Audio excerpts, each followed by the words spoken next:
पिछले वीडियो में हम लोग थेफ्ट के बारे में पढ़ चुके हैं और थेफ्ट के पनिशमेंट के बारे में पढ़ चुके हैं। आज की वीडियो में हम ये देखेंगे कि थेफ्ट से रिलेटेड जितने एग्जाम्पल्स हैं, एग्जाम्पल्स के थ्रू सारे थेफ्ट को समझेंगे हम लोग कि यदि पेपर में कोई ऐसा प्रॉब्लम्स आ जाए जो थेफ्ट से रिलेटेड हो तो उसमें हम फाइंड आउट कर पाए कि उस प्रॉब्लम्स में थेफ्ट कमिट हुआ है या नहीं। उसके लिए हमें इलिस्ट्रेशन देखना होगा बीएनएस और आईपीसी का, जो कि दोनों इलिस्ट्रेशन सेम ही दिया हुआ है। आइए हम लोग देखते हैं इलिस्ट्रेशन ए में क्या दिया हुआ है। ए एक पर्सन है जो जेड के ग्राउंड पे एक पेड़ है जो जेड के पोजीशन में माना जाएगा, उसे काट के गिरा देता है और उसे लेकर के जाता है बिना जो है जेड के कंसेंट के। तो बताइए यहां थेफ्ट कमिट हुआ है या नहीं। दूसरा केस है A puts a bat for dog. A जो है कोई खाने वाली वस्तु जो है निकालता है जेब से और डॉग जेड के डॉग को दिखाता है। जेड जो है उस खाने वाली चीज को देख करके ए की तरफ आने लगता है। तो क्या बताइए यहां थेफ्ट कमिट हुआ है या नहीं। तीसरा है कि एक बैलगाड़ी होती है जो carrying a box of treasure, मतलब कोई कीमती वस्तु का जो बॉक्स है उस बैलगाड़ी पे रखी हुई होती है और वो बैल लेकर के जाते होते हैं।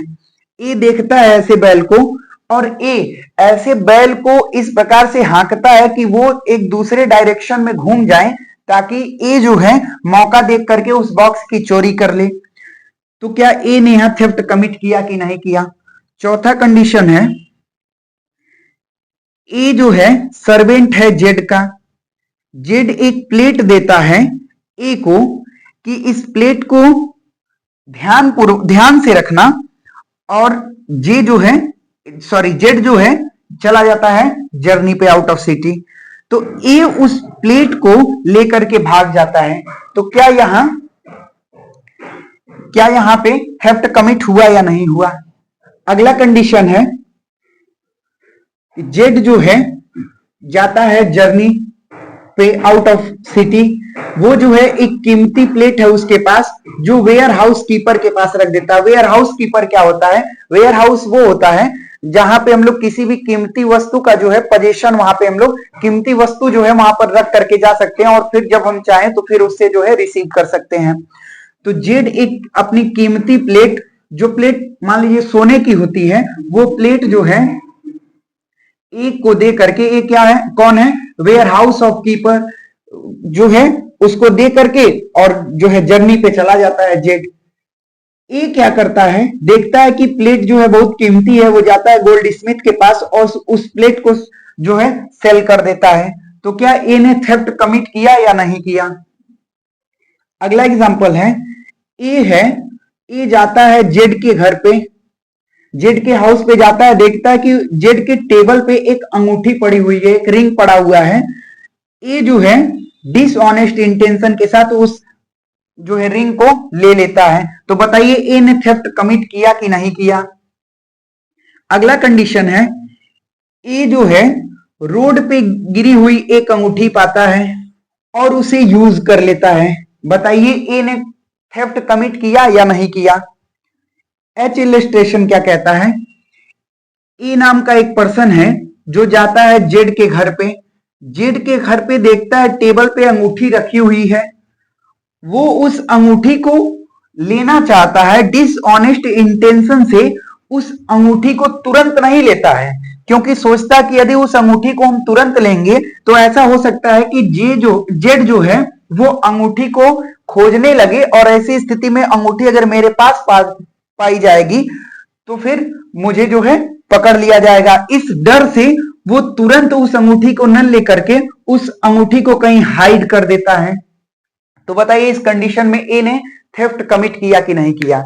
यही सारे इलिस्ट्रेशन ए से लेकर के एच तक जो इसमें मैं बताया हूं, ये सभी बीएनएस और आईपीसी दोनों में सेम दिए हुए हैं। बाकी इलिस्ट्रेशन हम लोग अगली क्लास में सॉल्व करेंगे। अब आइए हम लोग देखते हैं जो थेफ्ट के इसेंशियल हम लोगों ने पढ़ा था, उस एसेंशियल से देखेंगे कि यदि सारे जिस भी केस में वो सारे थेफ्ट के इसेंशियल पूरे हो जाते हैं तो हम कहेंगे कि थेफ्ट कमिट हुआ है। पहला कंडीशन है बिना जेड के कंसेंट के ए का डिसऑनेस्ट इंटेंशन भी होता है चोरी करने का, वो प्रॉपर्टी जो है जेड के पोजीशन में भी होती है और उस प्रॉपर्टी को लेके जाता है। तो जैसे ही कट्स डाउन करता है, आप ये बताइए कि पेड़ को जैसे ही काट के गिराता है वो मूवेबल प्रॉपर्टी हो जाती है, तो क्या किस पॉइंट पे जो है थेफ्ट कमिट हुआ, लेके जाता है तब थेफ्ट कमिट हुआ, या फिर जैसे ही पेड़ को जो है काट करके अलग करता है तैसे थेफ्ट कमिट हुआ। तो जैसे ही कट्स डाउन करता है पेड़ जो है कट के जैसे ही अलग होता है तैसे ही हम कहेंगे कि ए ने थेफ्ट कमिट कर दिया। दूसरे केस में हम देखें कि ए का डिसऑनेस्ट इंटेंशन भी है और जो जेड का डॉग है इसके पोजीशन में भी है, और डिसऑनेस्ट इंटेंशन के साथ जैसे ही ये कोई खाने वाली चीज डॉग को दिखाता है और जैसे ही ये डॉग वहां से मूव करता है वैसे ही हम कहेंगे कि ए ने थेफ्ट कमिट कर दिया। इसको मैंने थेफ्ट जब पढ़ाया था उस टाइम भी बताया था। अगला इलिस्ट्रेशन में जो बैलगाड़ी है उस पे कोई कीमती वस्तु का बॉक्स रखा हुआ है, बॉक्स है जिसमें कीमती वस्तु रखी गई है, वो ए जो है जैसे ही डिसऑनेस्ट इंटेंशन के साथ बिना इसके ओनर के कंसेंट से, चूंकि बैलगाड़ी पे वो सामान रखी हुई है और बैलगाड़ी को बैल लेकर के जा रहा है, उसका जो ओनर है वो ओनर पहले से ही उसे पता है कि हम इसे छोड़ेंगे तो ये घर लेकर के चला जाएगा, और ऐसा वो बार बार करता है कि सामान रख करके छोड़ देता है और वो जो बैल है वो सामान उसके घर लेकर के चले जाते हैं। तो यहां पे ये माना जाएगा कि ओनर का पोजीशन यहां पे है। तो ओनर का जब पोजीशन है तो ऐसी स्थिति में जैसे ही ए डिसऑनेस्ट इंटेंशन से उस बुलेट को एक सर्टेन डायरेक्शन में मूव करता है, जैसे ही हाँकता है उस बैल को, जैसे ही वो बैल मूव करते हैं तुरंत कहा जाएगा कि ए ने जो है थेफ्ट कमिट कर दिया।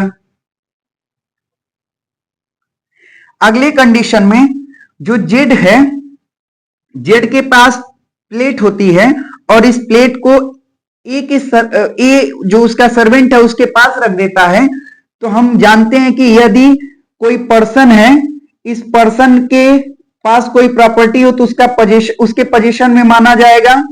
इसके वाइफ के पास कोई प्रॉपर्टी रखी गई हो तो भी पर्सन के पोजीशन में माना जाएगा। इसके सर्वेंट या क्लर्क के पास कोई जो है प्रॉपर्टी रखी गई है तो भी उस ओनर के पोजीशन में माना जाएगा। तो यहां जो सर्वेंट है डिसऑनेस्ट इंटेंशन से प्लेट को लेकर के भागता है, प्लेट एक मूवेबल प्रॉपर्टी है और जेड जब इसके पास है तो वो माना जाएगा कि जेड के पोजीशन में है। तो ये जैसे ही उस प्लेट को लेकर के भागता है तो सारे जो है चोरी के एसेंशियल पूरे हो जाते हैं, तो हम यहां ये कहेंगे कि यहां भी थेफ्ट जो है कमिट हो गया है। अगले कंडीशन में जेड जो है जाता आउट ऑफ सिटी जर्नी पे और ए जो है वेयर हाउस कीपर है। अब जो ए है यहां पे न तो इसका सर्वेंट है, न ही क्लर्क है, न ही इसका वाइफ है और न ही जेड के पोजीशन में। तो जैसे ही प्लेट इसको देता है तो यहां पोजीशन जो है जेड का नहीं रहता है उस प्रॉपर्टी पे। तो जब उस प्रॉपर्टी पे जेड का पोजीशन नहीं है तो हम ये मानेंगे कि चोरी के उन इसेंशियल में से जो प्रॉपर्टी पे ओनर का पोजीशन का होना एक इसेंशियल है, वो इसेंशियल यहां पे मिसिंग है। तो यहां पे ए यदि उस प्लेट को लेकर के जाता है गोल्ड स्मिथ के पास और उसको बेच देता है तो यहां पे थेफ्ट हम कहेंगे कि कमिट नहीं हुआ है, थेफ्ट कमिट नहीं हुआ है, यहां क्रिमिनल ब्रीच ऑफ ट्रस्ट हुआ है। अगला जो इलस्ट्रेशन है इसमें ए जाता है जेड के हाउस पे और वहां देखता है उसके टेबल पे जो है रिंग रखी हुई है और इसे डिसऑनेस्ट इंटेंशन से ले लेता है बिना जेड के कंसेंट से। तो ये प्रॉपर्टी जो रिंग है वो जेड के पोजीशन में भी रहती है, तो चोरी के सारे इसेंशियल पूरे हो गए। तो यहां हम कहेंगे कि ए ने जो है वो थेफ्ट कमिट किया है। अगला एग्जांपल है, ए जो है रोड पे पड़ी हुई अंगूठी पाता है और उसे यूज कर लेता है। तो ये जो रोड पे पड़ी हुई अंगूठी है, रिंग है, ये जो है किसी के पोजीशन में नहीं है। तो जब पोजीशन में नहीं है तो हम ये कहेंगे कि चोरी के सारे इसेंशियल पूरे नहीं हो रहे हैं, तो यहां पे थेफ्ट जो है नहीं होगा। तो यहां क्या होगा, यहां होगा मिस एप्रोप्रिएशन ऑफ प्रॉपर्टी। जब मिस एप्रोप्रिएशन पढ़ाएंगे हम आपको, तो उसमें बताएंगे कि कोई भी ऐसी वस्तु, कोई भी ऐसी प्रॉपर्टी जो आप वहां से पा रहे हैं जहां पे ओनर का कोई पोजीशन नहीं है, मतलब रोड पे गिरी हुई कोई वस्तु को पा रहे हैं और उसको लेने के बाद आप उसके ओनर को नहीं खोजने की कोशिश करते हैं, और ऐसी स्थिति है कि आप चाहकर भी उस ओनर को नहीं खोज सकते हैं। तो इस स्थिति में यदि आप उस प्रॉपर्टी को अपने यूज में ले लेते हैं, तो जैसे ही यूज में लेंगे तो मिस एप्रोप्रिएशन ऑफ प्रॉपर्टी हो जाएगी। अगला जो है एग्जांपल है, ए नाम का एक पर्सन है जो जाता है जेड के हाउस पे। यहां जेड के टेबल पे एक रिंग रखी हुई है और इस रिंग को डिसऑनेस्ट इंटेंशन से लेना तो चाहता है, लेकिन उसे डर यह है कि अगर मैं तुरंत इस अंगूठी को ले लूं और जेड कहीं उस अंगूठी को खोजने लगे और मुझे पा जाए तो मैं जो है चोर साबित हो जाऊंगा। तो इस डर में जो है वो अंगूठी को लेता नहीं है, उस अंगूठी को टेबल पर से हटाता है और ये सोचता है कि यदि उसका रिएक्शन मैं देखूंगा कि जेड का रिएक्शन क्या है। यदि वो अंगूठी को नहीं खोजता है और उसके ध्यान से अंगूठी उतर गई है तो फिर मैं उस अंगूठी को ले लूंगा, तो फिर कोई दिक्कत नहीं होगी। तो ऐसी स्थिति में यहां पे देखें चोरी के सारे इसेंशियल पूरे हुए कि नहीं हुए। जेड के पोजीशन में प्रॉपर्टी थी कि नहीं थी, थी। डिसऑनेस्ट इंटेंशन इसका था कि नहीं था, था। प्रॉपर्टी मूवेबल प्रॉपर्टी थी कि नहीं थी, थी। प्रॉपर्टी को इसने मूव किया कि नहीं किया, अंगूठी को टेबल से हटा करके कहीं और रखा, तो इसने प्रॉपर्टी को भी मूव कर दिया, यानी इसने चोरी के सारे इसेंशियल पूरे कर दिए। यहां हम कहेंगे कि ए जो है थेफ्ट कमिट कर दिया है। बाकी जो इलस्ट्रेशन बचे हुए हैं, एग्जांपल बचे हुए हैं, उन सबको हम अगली वीडियो में सॉल्व करेंगे। Thanks for watching my video.